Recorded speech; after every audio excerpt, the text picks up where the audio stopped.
Magandang lalaki at babae po sa inyo lahat. Ako po si Vic Garcia. Ako naman po yung kapamilya, Avelyn Garcia, at ito ang Tulong ko pa sa Magloba sa TFC, The Filipino Channel. Nandito na naman kami para bigyan kayo ng tulong kaalaman para sa buhay na mas matagumpay. Mas masaya. At mas makabuluhan. Kapamilya, mag-resign ka na ba o magtitis pa? Tanong, worth it pa ba ang kapalit kung ikaw ay mananatili? Good news, mamaya pag-uusapan natin kung ano-ano lang dapat malaman at gawin kung parang gusto mo nang mag-resign. Sa ating episode na, Mag-resign na ba ako?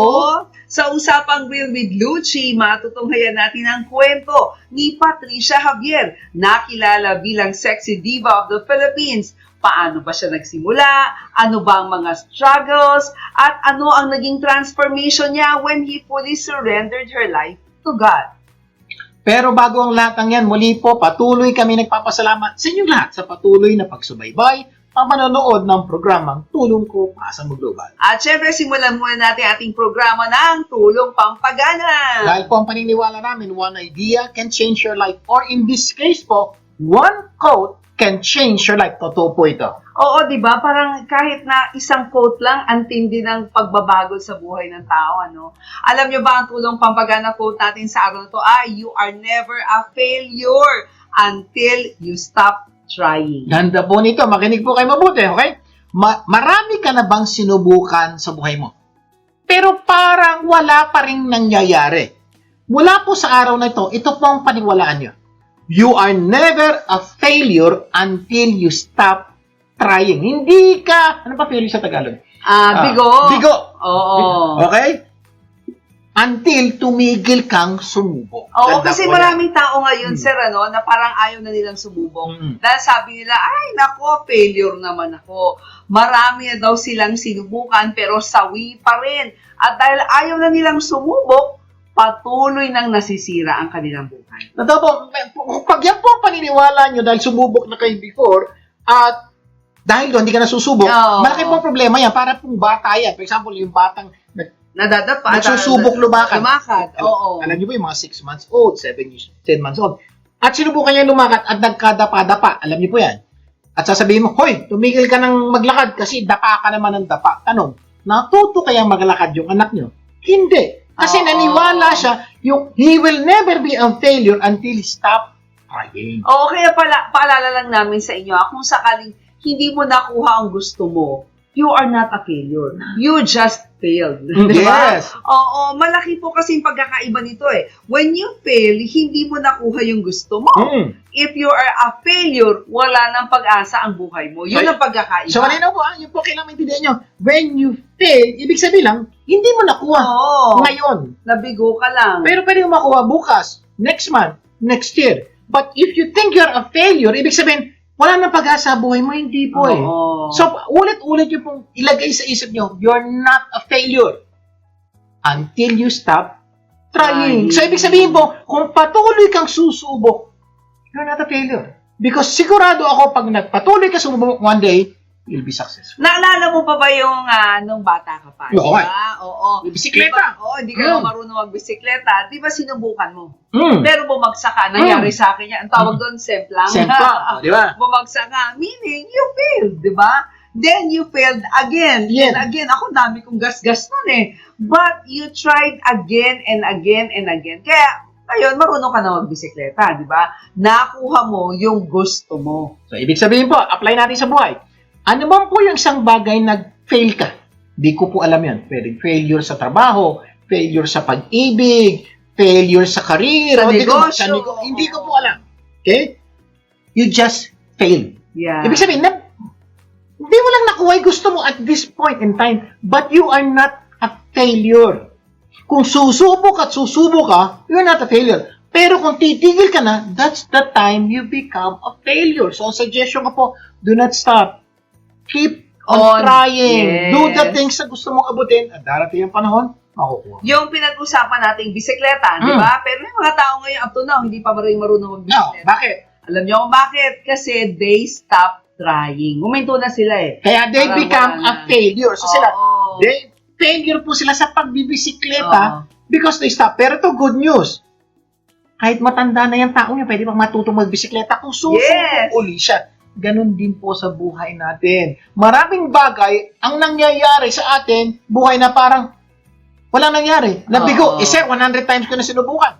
Malay mo, 101. Baka maayos at makukuha mo yung gusto mo. Oo, saka bakit may mga failures sa marriage? Bakit? Because they stopped trying to become a better spouse. Yes. Because they failed many times. Iisip nila, ay nako, hindi ko na lang i-date yung misis ko. Hindi ko na lang bibigyan ng serbisyo yung mister ko. Kasi parang wala naman nangyayari. Hindi, never stop trying. Totoo Diba? po yan sa mga may asawa. Hindi po kayo failure. Nag-away lang kayo. Nagkasamaan lang ng loob kayo. Nagalit kayo sa isa. Kasama po yun sa buhay. Pero, kung patuloy kayo maghahanap ng solusyon sa problema nyo, may posibilidad po, maayos yan. Pero, pag ikaw, tinaas mo na kamay mo, subuko ka. Ayaw mo na. Ayoko na, itigil na natin to. Hiwalay kung hiwalay. That's the time we become a failure. Ganon din sa parenting. Mm-mm. Di ba? Sa parenting, bakit pipiling mo failure ka? Because you stop trying eh. You stop disciplining. You stop believing. You stop hoping. Wala na. Kaya napaka-importante po talaga yung patuloy kang susubok at patuloy ka maniniwala. Oo, bakit matagal na kayong hindi nagpapansin ng mag-ina, Mm. mag-ama, Mm. magkapatid, Mm. magkaibigan? Diba? Because you stop trying to reach out. Diba? Isang text lang yan, di mo alam. Yung pala, pagka-text mo, sasagot naman pala kaagad sa'yo. Totoo po yun. Subukan Diba? niyo po. Baka naman, isang text, isang tawag, isang dalaw, maayos po lahat ang inyong problema. Oo, ganun din sa trabaho, di ba? Bakit may mga failures sa trabaho? Sinabi ni Sir kanina, negosyo. Because they stop trying to risk. Yeah. They stop believing that they can do certain things. Remember po, you're never a failure until you stop trying. Kaya sana mula sa araw na to, maniwala at gawin ninyo that you are never a failure until you stop trying. At sigurado po kami, gaganda ang buhay nyo kung paniniwalaan nyo po itong pinag-uusapan natin. Okay! At syempre, bago tayo mag-break, magbibigay daan muna tayo sa usapang real estate mula kay Ira Ranara ng Ayala Land. Kapamilya, 'di ba? Habang nasa abroad ka, madalas puro trabaho, double shift, walang tulog, lahat ginagawa mo para sa pamilya. Ang tanong, may napupundar ka ba talaga para sa sarili mong future? Tandaan mo, hindi habang buhay nasa abroad ka, uuwi ka rin sa Pilipinas. 'Di ba? Ang sarap sa feeling pag uwi mo may sarili kang property sa isang secured, affordable, and world-class Ayala Land community. Huwag ka lang basta bumili ng kondo o bahay. Get a real investment. Build your future and choose a trusted developer. 'Di ba? Mas maganda na habang nagtatrabaho ka sa abroad, your investment in the Philippines is working for you. Pwede mo pang gamiting bakasyonan, pamana sa pamilya, o pagkakitaan through rentals, 'di ba? Wise people don't just earn money. They make sure that their money work for them. So be wise. This is Ira Ranara, reminding you to make your money work for you. And good news, may magandang promo ang Ayala Land ngayon. May zero interest, flexible payment terms, and huge discounts. So don't wait before it's too late. Nasa California ako until June 4. Magkita tayo ha! Message me today through the contact details flashed on your screen. Until next time! Maraming salamat, Ira! Until next time! By the way po, kung naghahanap po kayo ng outstanding and trusted immigration lawyer para solusyonan yung problema nyo patungkol sa immigration, pwede po kayo lumapit kay Attorney Alan Lindane. Tawagan nyo po ang numerong 747-214-7477. And for consultation, mag-email lamang po sa tulong ko pasa mo global@gmail.com. Magbabalik pa ang tulong ko, pasa mo global. Huwag bibitiw! Tulong ko ipasa mo, gaganda ang mundo. Tulong ko ipasa mo, gaganda ang mundo. Nagbabalik ang tulong ko, pasa mo global. Vic Garcia po muli. At Abilene Garcia, Dadako na tayo sa ating tulong pampaganda ng buhay. ang paniniwala namin, you don't become what you want, you become what you do continually. At dahil gusto namin patuloy mas gumanda ang buhay nyo, patuloy kami magbibigay ng mga inspiring stories na pwede nyong gamitin tungo sa mas magandang buhay. At sa Usapang Real with Lucy, matutunghayan natin ang kwento ni Patricia Javier. Alam nyo ba, naalala nyo, siya ay nakilala bilang sexy diva of the Philippines. Paano ba siya nagsimula? Ano ba yung naging struggles niya, challenges niya nung nandoon na siya? At ano ang naging transformation niya when he fully surrendered her life to God? Lucy!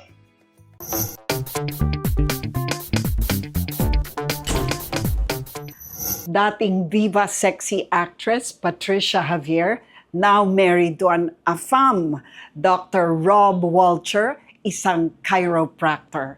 Very beautiful love story and an even more beautiful journey of faith. Yan ang ating Usapang Real with Lucy. Welcome, and that story begins now.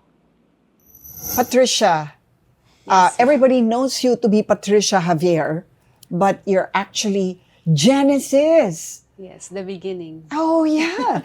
And it's very biblical. You know, I want to talk to you about, I just want to fast forward by talking about your past. Because everybody knows you to be the sexy star. That's your image.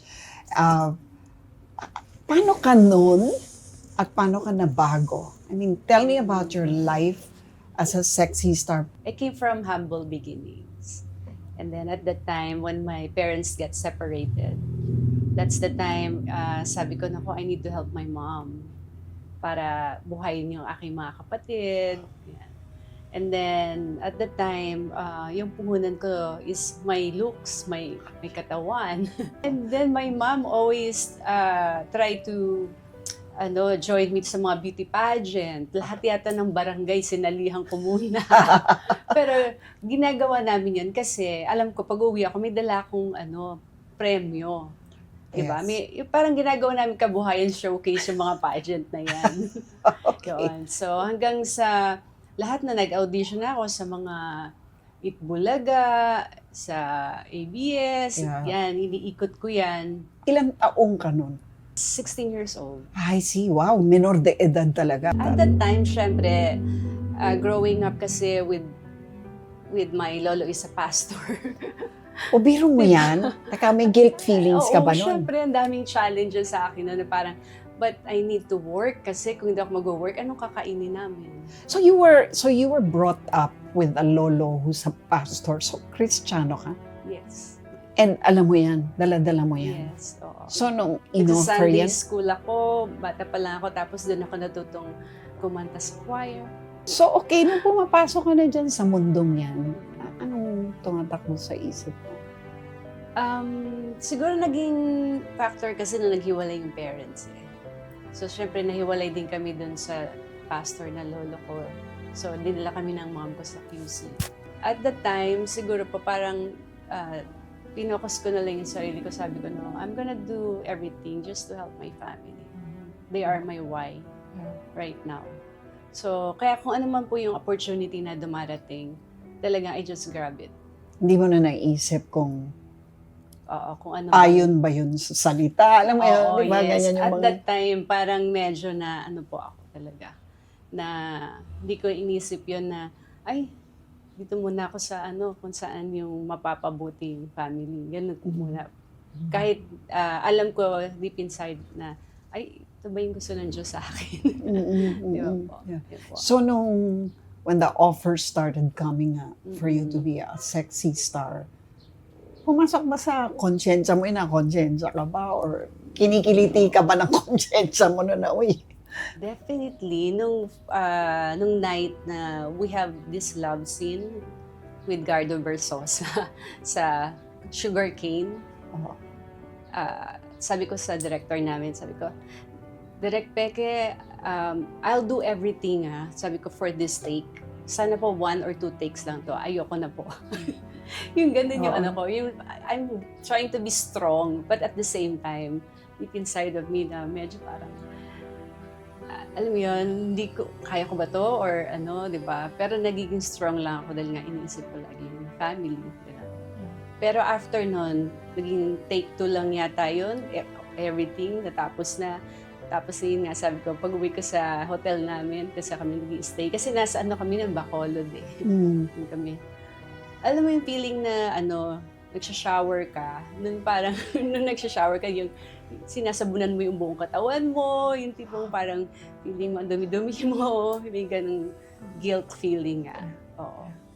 Pero after nun, parang, I just, na lang talaga, parang, I just think na, okay, nagawa ko na to, siguro, merong mas better opportunity, ganyan. And there were other opportunities. Oh, yes. How many movies did you make na kinailangan mong yun na nga? Siguro mga mga 3 movies ako Oo. nang may mga ganon. And then after no na, yun nga, nakilala na ako as Patricia Javier, the sexy diva of the Philippines. Anong feeling mo dun sa reputation na yun doon? Was that something that you were proud of or that you felt arte to eh?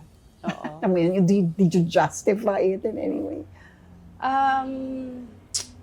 To be honest, pag may work ako, alam mo yung parang pag pumunta ako doon, ilalagay ko yung mindset ko na this is my job.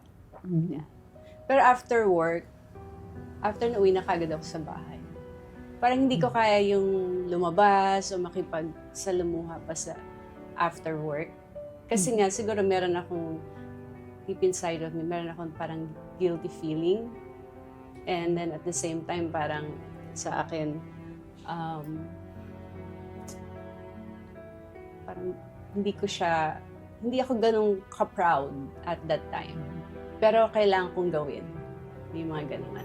And then, one time na lang, after, yun na nga, I get everything na material things.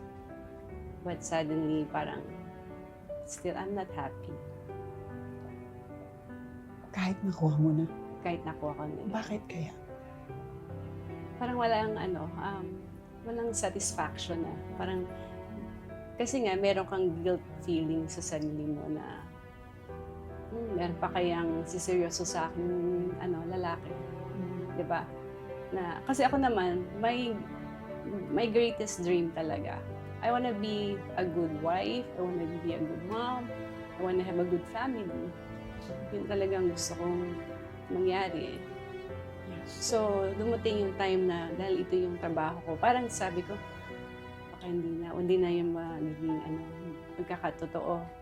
Kasi nahiya ako nyari sabihin ng ito yung girlfriend ko, ito trabaho niya, tapos ano kayo sasabihin ng magulang sa akin, di ba? May mga ganong na ako.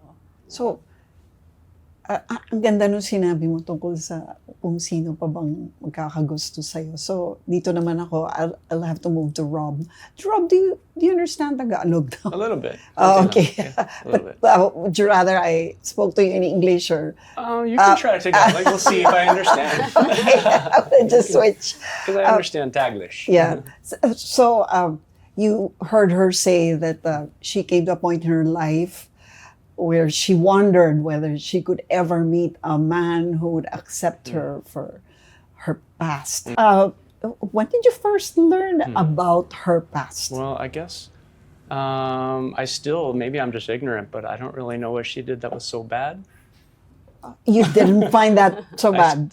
I don't really know. Maybe I'm ignorant to what she did. Or maybe it's the I really haven't culture. watched her movies, so I don't really know. You've never watched those movies? You never watched No. it. Why not?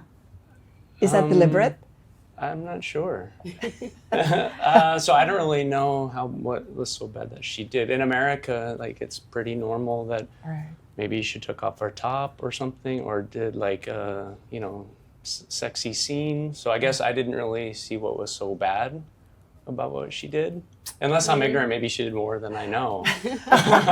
Well, I'm not it's sure. the culture. I think Yeah, the culture is I just think so that's different. it, yeah. Tell me about how you met. So in 2003, my friend invited me to go to a Filipino concert. I guess there was a show on a Friday night, and this was like a dinner before, because it's, Filipino are everywhere.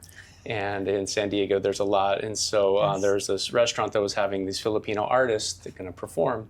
And so they invited me to go to this the prior evening and just to go for something to do. And then I guess the person that I was with, his wife is a Filipina, and I see. she knew Patricia's road manager. I see. And so they kind of like, oh, my friend Dr. Rob here is single, and then you. So they were going to set you up. Well, no, it wasn't like kind of Oh, okay. prearranged at all. They just knew each other, and I she see. kind of we kind of started talking, and we were going out later on that night, and we invited her and her friends with us to join. And so then we met up and started talking, and we had, great conversation. And then what was interesting is that next day I was flying out. I had to go to a seminar, and I believe that's when she had the concert or something like that. So I couldn't attend the concert, but we met up the next morning because I wanted to get to talk to her some more because it was kind of intriguing, this. Did you find her attractive? Yeah, of course. Of course. Was it love at first sight? There was all those feelings, and so that was exciting. And then, she's this movie star from the Philippines. So you knew that. Yeah, I knew that.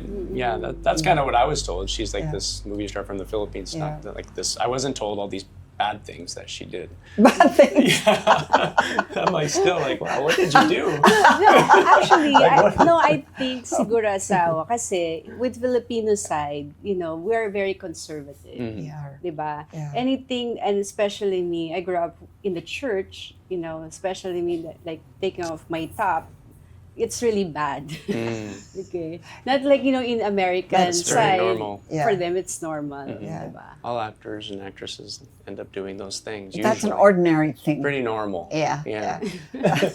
So Here, yeah. that's how it all started. I see. So it was no issue to you. It was not really an issue. Yeah. And then, Yeah, I saw like magazines, FHM. I even gave him my FHM Yeah. magazine. It's like, wow, that's so cool. You're like on FHM. He was really the man for you. Yes, because the reason why I'm giving that to him, it's because I want to see him like who I am in Oh, Philippines, that's so right. that Oo. if he thinks that it's not fit, diba? Parang hindi na, baka mamaya conservative siya, diba? Parang, diba? At saka para alam mo na, di ba? What you see is what you get. Here it Yeah, is. here it is. Oh, and then I didn't know that magazine really makes him, oh wow, who's this girl? That's pretty cool. Contrary to your fears, Yes. That's pretty neat. it even piqued his interest. Yeah. So that's good for you. I think parang gawa ng Diyos to. Maraming salamat, Luchi. At syempre, kung kayo ay nabitin sa kwento ni Patricia Javier, pwede kayong pumunta lamang po doon sa Usapang Real with Luchi on YouTube channel. Huwag kalimutang mag-like, mag-subscribe to stay updated sa mga bagong usapan. Ito po, mamaya, hintayin niyo po sa tulong dagdag kaalaman pag-uusapan natin ano-ano ang dapat malaman at gawin kung parang gusto mo nang mag-resign. Sa ating episode na, Magre-resign na ba ako? Gandang tanong yan ha. Magbabalik po ang tulong ko pa sa Maglobal. Huwag bibitiw! Tulong ko ipasa mo, gaganda ang mundo. Tulong ko ipasa mo, gaganda ang mundo. Nagbabalik ang tulong ko pa sa Maglobal. Vic Garcia pumalik. At Avenue Garcia, bago natin pagpatuloy ang topic sa araw na ito, magbibigay daan muna tayo sa usapang life insurance mula sa Outstanding Living Benefit Specialist na si Gina Criste. Gina! Mga kapamilya, narinig mo na ba ang salitang pag nag-retire ako, relax na ako? Pero ngayon, busy pa rin. Tagabantay ng apo, tagasagot ng family group chat. Habang tumatanda tayo, dumarami ang maintenance meds. May gamot sa umaga, sa gabi, at may pang buffet pa. That's why living benefits matters. Habang buhay ka, pwede mong ma-access ang life insurance mo if ma-diagnose ka with a critical illness. Hindi siya perang ipapamana mo lang, it's money you can use while recovering. Imagine, may sakit ka na nga, tapos iniisip mo pa, magkano ang bill? Stress? Plus sakit? Walang gustong combo na yan. With living benefits, You focus on healing, not on calculating. Hindi mo gagalawin ang pensyon. Hindi mo gagalawin ang ipon mo. The goal is simple. Protect the retirement you work so hard for. Para kapag may unexpected, hindi panic ang sagot mo. You fight with confidence. You recover. And you still enjoy retirement with a quality of life. Ito po si Gina Christie na handang tumulong. Call me or text me at 323-244-9784. Until next time! Maraming salamat, Gina. For more information about life insurance, email us at tulongkopasamoglobal@gmail.com. Okay, dadako na tayo sa ating tulong dagdag kaalaman kung saan hanap tayo ng paraan para mas madagdagan ang ating kaalaman. Tanong kapamilya, mag-resign ka na ba o magtitiis ka na lang? Oo, maraming mga empleyado nasa opisina gustong mag-resign pero nagtitiis na lang, di ba? Or ang tanong, worth it pa ba ang kapalit kung mananatili ka dyan? Kasi kuminsan, Oo. maganda yung kapalit kaya ayaw pa Oo. nilang mag-resign. Tapos good news, pag-uusapan natin, ang tanong, na tahimik pero mabigat para sa maraming tao. Yung tanong na paulit-ulit habang nagbubukas ka ng laptop, habang pumapasok ka sa trabaho, habang nakatitig ka sa inbox mo, ang tanong mo, ang dami-dami mong ginagawa pero nasa utak mo, Magre-resign na ba ako? Nangyari na ba sa inyo yan? Sa totoo lang, hindi ito simpleng tanong. Oo. Kasi hindi naman ganun kadaling umalis. Mhm. Diba? Kasi isipin mo, may bills, di ba?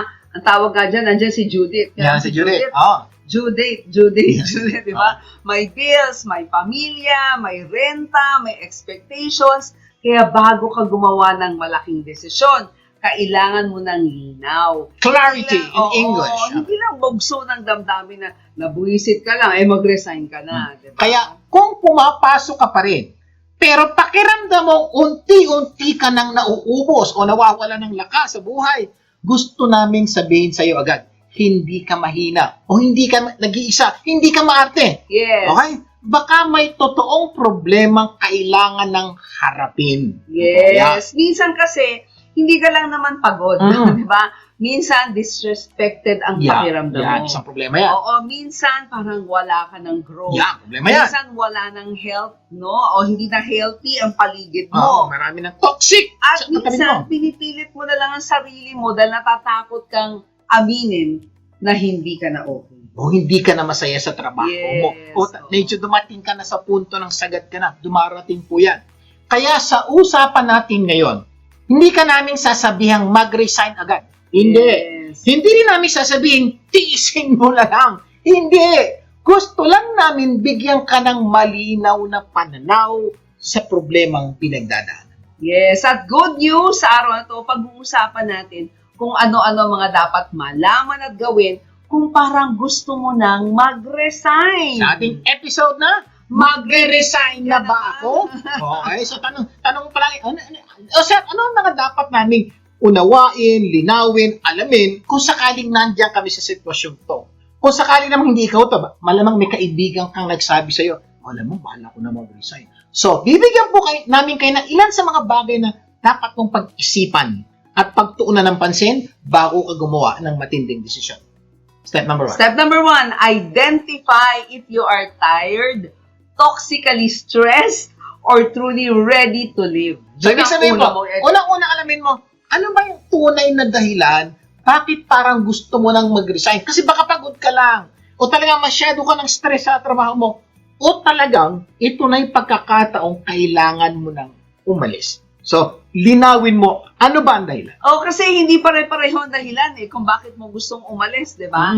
Minsan pagod ka lang, minsan stress, no? At minsan tapos na talaga yung season mo dyan sa trabaho mo. Opo, Di ba, magkakaiba po ang kailangan natin.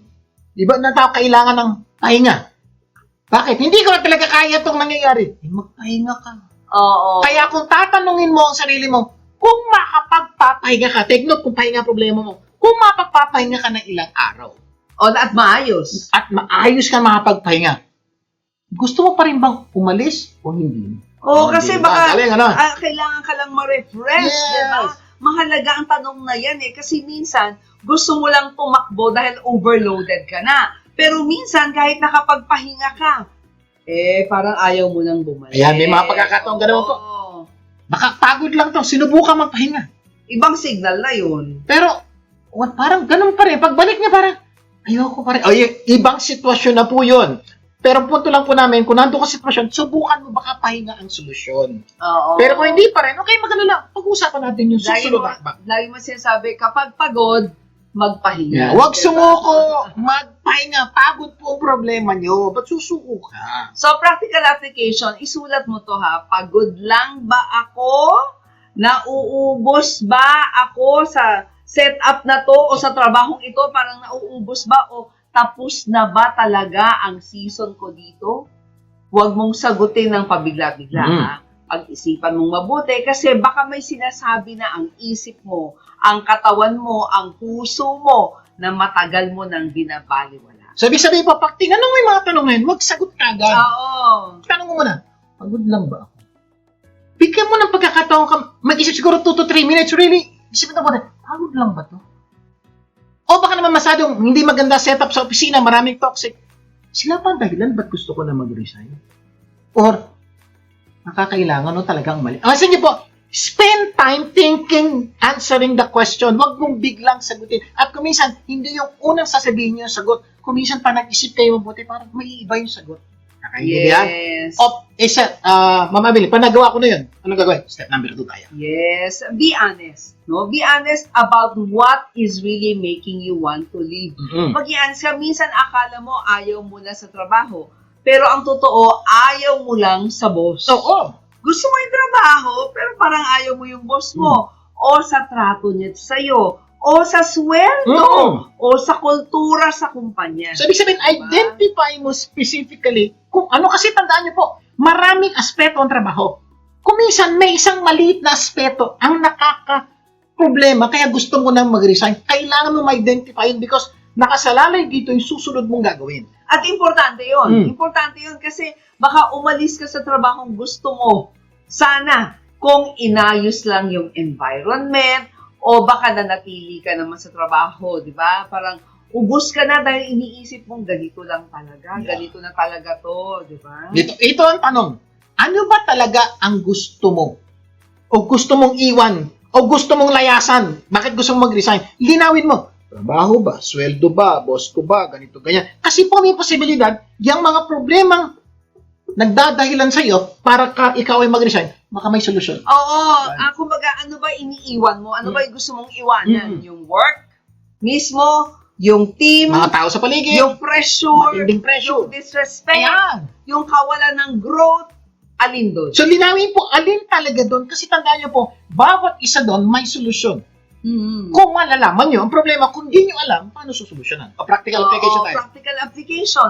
Gumawa ka ng 2 listahan. Una, what I still value here. Ano yung gusto ko sa trabaho ito? Oo. Okay. Pangalawa, what is making this hard to stay in? Ano yung ayaw ko na? Ano O yan. nagpapahirap? Yan, susunod. Diyan mo makikita kung ano talaga ang tunay na problema. At pag ginawa niyo po to, malaki po posibilidad na ma-identify niyo yung tunay na dahilan. At dahil alam niyo na yung tunay na dahilan, madali itong solusyonan. At minsan, mas okay ang malinaw na sakit. Di ba? Kaysa sa malabong pagtitiis. Opo yan. Kaya napaka-important. Linawin po natin. Kasi pag nangyari na po to, malaki po posibilidad. Sa susunod na step, masolusyonan na natin problema mo o masagot na natin tanong, i-resign ba ako o hindi? Hoy, ang ganda nating usapan ha. Sa aming pagbabalik, tutuloy natin ang ating kwentuhan. Magbabalik pa po ang tulong ko, Pasa Mo Global. Huwag bibitiw. Tulong ko ipasa mo, gaganda ang mundo. Tulong ko ipasa mo, gaganda ang mundo.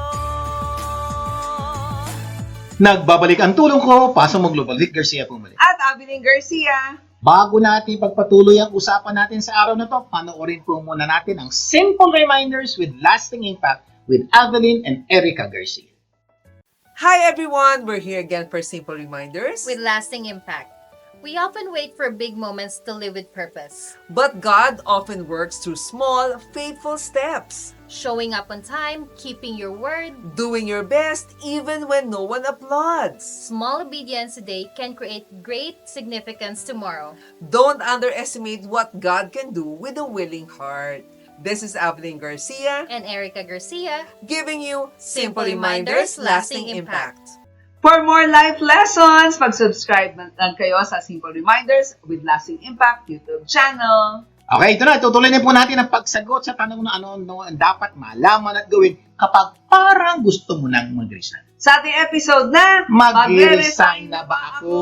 Okay, review tayo ha. Sabi natin kanina, number 1, identify if you're tired, toxically stressed, or truly ready to leave. Alamin mo. Kung pagod ka lang ba, burnout ka lang ba, stress ka lang ba, o talagang tapos ka na at kailangan mo na mag-resign. Number 2, be honest about what is really making you want to leave. Totoo yan. Linawin mo mabuti at be honest with yourself. Ano ba talagang dahilan? Kasi importante po yung dahilan para malaman yung solusyon. O number 3 na tayo. Number 3, ask yourself if you can still do something about the problem. Okay. Kasi baka may pwede ka pang gawin para masolusyonan ang problema. Totoo kasi po ang hirap po yung mag-resign, magsimula ka ng bago. Baka naman pwede kang gawin para masolusyonan. Baka ang issue ay workload. Baka ang clear expectation. Baka role confusion. O baka walang malinaw na boundaries. O kaya baka pag ginawa mo ito, masolusyonan mo, baka hindi mo na kailangang umalis. Kaya tanungin mo muna ang sarili mo. Sa mga problemang dahilan mo bakit gusto mag-resign, meron ba ditong pwede pang masolusyonan? Oo. Kaya pero yung mga sinabi mo kanina, di ba? Sabi mo, tanungin mo muna. Nagsalita na ba ako ng maayos? Kung tanungin mo, hindi yan rant. Hindi yan parinig. Kundi malinaw na usapan. May sinasabi nga si Brown, sabi niya, clear is kind, unclear is unkind. Totoo yan, lalo na sa trabaho. So, ibig sabihin po, may mga pagkakataon, baka hindi pa nakakausap yung boss mo. Baka hindi makakausap ka opisina mo.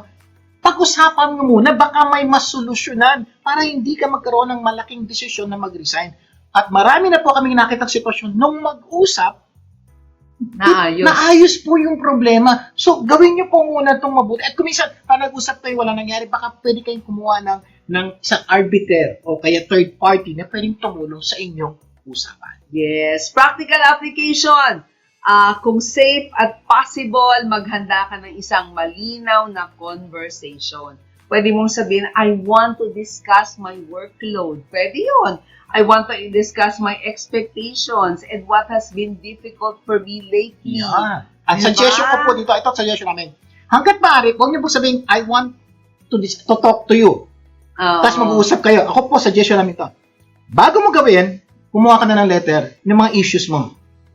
Kasi po, pag sinulat mo, napag-iisip, ay mali, hindi ko sabihin ko to. So, kumuha ka na kagad ng simple letter kung ano yung nararamdaman mo. Para at least malinaw. Now, para pagbasa ng kausap mo, nandun na po malinaw na malinaw. At yung usapan nyo, matutuon lang dun sa mga nakasulat. At malaki po posibilidad magkaroon ng malinaw na sagot kung malinaw po yung tanong. Yes. At nangyayari po yan kung sinusulat mo na, huwag po yung lalapit ka kagad na magdi-discuss kayo. Delikado. At saka lalo pag mainit ang ulo. Delikado. Diba? At kapag nagsalita ka, maging specific ka. Huwag, pagod na po ako sa lahat. Naku, mahigit No? yun. Mas malinaw kung sasabihin mo, I'm handling more than my role. Diba? Ginagawa ko na po ito. Ginagawa ko pa ito. I need clarity and support. Ayan. Kasi minsan after that, makikita mo kung may pag-asa pa. At minsan, makikita mo rin kung wala talagang pag-asa, pero at least malinaw. Kasi po kung minsan pag kinausap mo yung boss mo, ganun ba? Binigay ko pala sa iyan at binigay ko pa ito. At sorry wala na sa isip ko. Akala ko hindi ko binigay. Nagkakaintindihan mo tayo. Kung minsan, meron lang hindi maayos na usapan. Number 4, do not resign only to escape. Yan. Resign with a plan. Yan. No? May mga pagkakataon po talaga, naisip mo na, nagawa nyo ng paraan, wala talaga eh. Wala na talagang So, wag kayong mag-resign agad-agad out of emotion. Dapat po, kung mag-resign ka, suggestion namin, may plano ka bago mo gawin to. Yes, kasi hindi naman masamang umalis eh.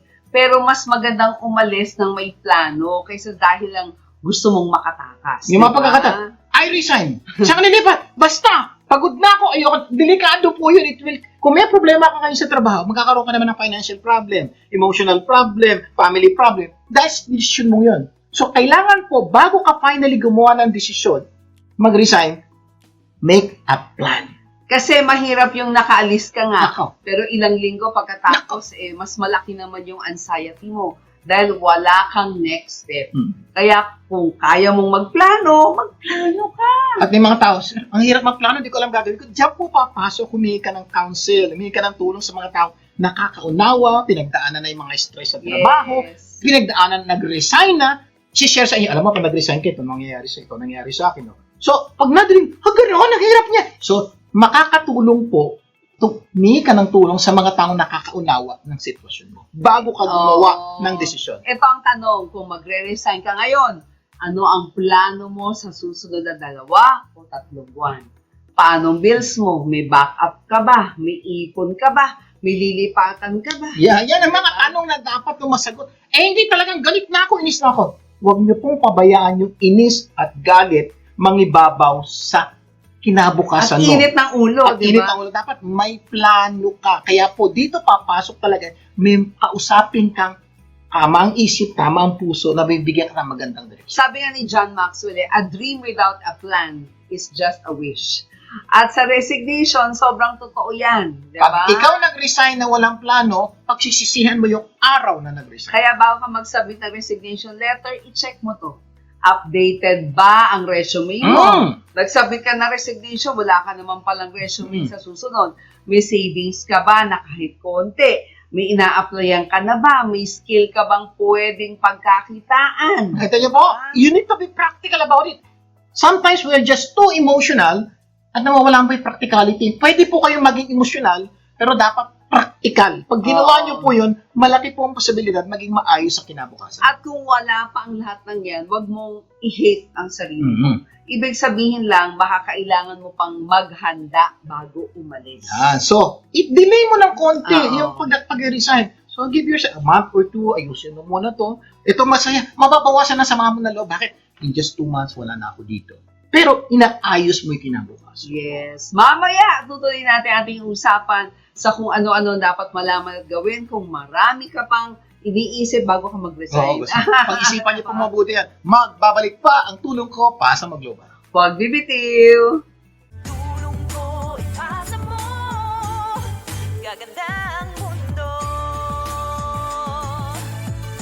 Tulong ko ipasa mo, gaganda ang mundo. Nagbabalik ang tulong ko para sa Maglobal. Vic Garcia po. At Evelyn Garcia!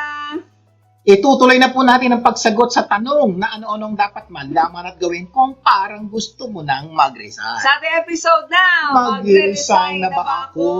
Okay, review. Number 1, sabi natin, identify if you're tired, toxically stressed, or truly ready to leave. Okay, number 2. Okay, be honest about what is really making you want to leave or resign. Correct. Number 3. Number 3, ask yourself if you can still do something about the problem. Ang ganda Meron po niya. pa ba? Baka meron ka pang pwedeng gawin o Para meron ka pang masolusyonan. hindi mo pa nagagawa. Number 4. Do not resign only to escape. Resign with a plan. Dapat may plano ka bago ka mag-resign. Oo. Number 5 tayo. Huwag tumakas. Number 5, remember that your job is important but it is not your whole identity. Ito po yung medyo pag-isipan natin Oy. mabuti. Importante po ang job, pero tandaan nyo yung job nyo, hindi yan ang identity nyo. O sa Tagalog, hindi ikaw to. Siguro tanong nyo, ano issue nitong identity? Ito Paliwanag ang mo. malalim na bahagi. Kasi minsan, kaya hirap tayong mag-decide tungkol sa trabaho ay dahil feeling natin kapag nawala yun, sino na tayo? Yeah. Parang feeling mo, Oo. hindi na ako supervisor. Oo, hindi ka na ako manager. Manager. Lalo na kung matagal ka na ron, Oo. di ba? Lalo na kung doon ka na nakilala. Lalo na kung ang title mo ay isa sa mga pinanghahawakan mo para maramdaman mong may value ka. Kasi ang daming tao Oo. umaasa sa akin. May nag-report sa, Sir, paano pag nag-resign ako? Magsisimula ako sa simula. Sa baba na naman ako. Kuminsan po, yun ang nagiging hadlang why people don't resign. Kaya nangyayari, they don't resign, pinagtitiisan nila yung trabaho hindi naman dapat pagtiisan. Pero ito ang tanong, kung aalis ka sa trabahong yan, mababawasan ba ang value mo bilang tao? O mababawasan lang yung title mo? Totoo po, may mga pagkakataon po ganun. Nag-resign ka, so hindi ka na manager, hindi ka na executive. Yun po yung nagbibigay ng takot sa maraming tao, kaya ayaw. Ang ganda naman ng kumpanya mo, ba't mo iniwan? So, may mga tao po, yun ang nagiging dahilan. Hindi po namin sinasabing lahat ng tao yun ang dahilan. Pero may ilang tao po niya yung nagiging dahilan. Ang punto lang po namin, kung yan po ang dahilan, pero hirap na hirap ka na, we would suggest mag-resign ka na. Dahil pwede ka ulit bumuo ng panibagong identity sa bagong trabahong lilipatan mo. Yes. Or identity na you'll become a businessman. Kumbaga, mahalaga talaga ang trabaho di ba? Pero hindi dapat yun lang ang source ng worth mo. At matindi yan, kasi kapag trabaho lang ang pinanghuhugutan mo ng identity, kahit malaki na ang problema mo, nandun ka pa rin. Pagod na pagod ka na! Kakapit ka pa rin sa sakit, di ba? So yun po. So let's talk about practical application about this. Ano dapat gawin? Sulat mo ang sagot sa tanong na, who am I beyond my job title? Sino ba ako? Mahirap pero importante ang tanong. Totoo po yan. Kung yan po ang dahilan, bakit parang hindi kayo makabitaw, yung parang title, yung posisyon nyo, sino na ako pag wala na akong posisyon? Nanay ka, tatay ka, kaibigan ka, at napakarami pang plano ang Diyos sa buhay mo. Kahit wala ka na sa kumpanyang yan. Pag nasagot mo itong mga bagay na to, malaki pong posibilidad. Bitawan mo na yung trabahong nakakahirap sa'yo. Kasi minsan, para makagawa ka ng tamang desisyon, kailangan mo munang maalala na mas malaki ka kaysa sa role mo sa kumpanya. Tandaan niyo po Diba? yan. O step number 6. Number 6, bring the decision to God. Yan, ganda rin. Not just to your fear. Hindi mag-resign ka dahil natatakot ka na mawalan ka ng nadi-disrespect ka. Hindi, ito ang pinakamahalaga. Kasi sa dulo, hindi lang practical decision ng resignation. Emotional din ito, pero higit sa lahat, spiritual decision din ito. Tandaan niyo po daw, pag kayo po nag-resign, totally, yung katawan nyo, yung puso nyo, isipan nyo, kaluluwa nyo, aalisin nyo dyan sa trabaho yan. At lilipat kayo sa bagong trabaho na kasama nyo uli ang isip nyo, puso nyo, kaluluwa nyo, espiritu nyo. So that's the reason why wag lang po panay emosyon o panay utak ang gamitin. Ang suggestion nga po namin, higit sa lahat ng ito, isama nyo ang Diyos sa desisyong gagawin nyo. Dahil tandaan nyo to, maraming bagay na tingin nating tama, mali pala.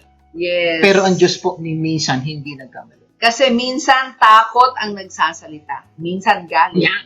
Minsan pride. Minsan pressure. Kaya kailangan mong dalhin ang desisyon sa Diyos. Hindi lang sa panic mo. Kaya nga, dapat po, dumating po kayo sa puntong, higit sa takot, panic, galit ang nadidinig mo, madinig mo yung sabi ng Diyos. Yes. Madinig mo yung plano ng Diyos. Madinig mo na may magandang plano ang Diyos sa buhay mo. Correct. Promise!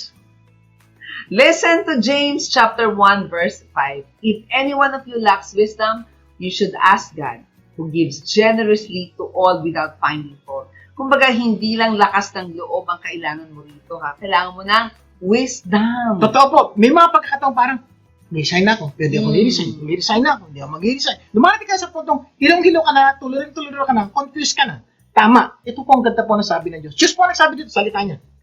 Kung dumarating ka na sa puntong litong-lito ka na at hindi mo na alam ang gagawin, humingi ka ng tulong sa Diyos. At kung sabi ng Diyos, tutulungan ka niya at gagabayan ka niya para malaman mo yung tamang direksyon. Sabi nga ng Psalm 32 verse 8, I will instruct you and teach you in the way you should go.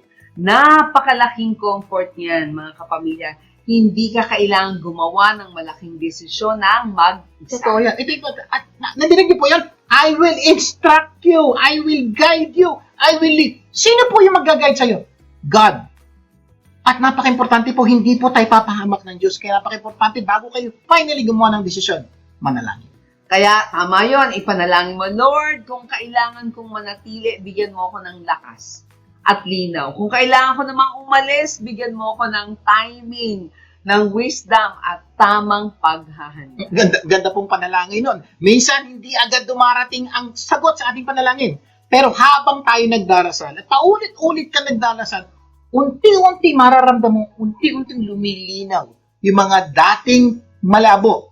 At eventually, somewhere, somehow, mabibitawan mo yung dapat ng bitawan. At matatanggap mo yung dapat mong tanggapin at maayos mo yung sitwasyong nandiyan ka. Balikan natin yung anim na steps. Anim na steps. Number 1, identify if you're tired, toxically stressed, or truly ready to leave. Tagalog, alamin mo kung tapos ka na, pagod ka na, o talaga kailangan mo na umalis. Number 2, be honest about what is really making you want to leave. Napaka-importante, maging totoo ka sa sarili mo. Number 3, ask yourself if you can still do something about the problem. Napakaganda po niyan. Dapat siguraduhin mong nagawa mo na yung dapat mong gawin bago ka umalis. Number 4, do not resign only to escape. Resign with a plan.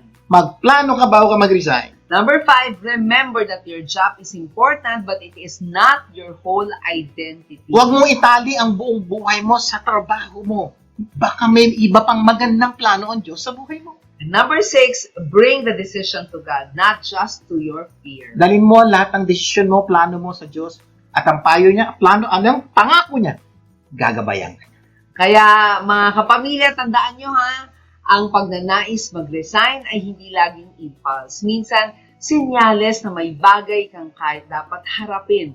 Kaya bago magdesisyon, maging tapat ka sa sarili mo at hingin ang gabay ng Diyos. At sana po marami kayong natutunan sa pinag-usapan natin sa araw na ito. At next week, marami tayong pag-uusapan na tunay na magpapaganda ng inyong buhay at Nang mahal nyo sa buhay. Dalangin po tayo. Ang mga nasa langit, maraming po salamat sa kalinawan na binigay nyo po sa amin, lalo na po sa mga taong pagod na, hirap na sa trabaho nila. Marami sa kanila nagbabalak na mag-resign.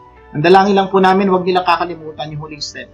Manalangin sila, tumingi ng gabay sa inyo. Pagpalain niyo po lahat ng Pilipino saan mang sulok ng mundo.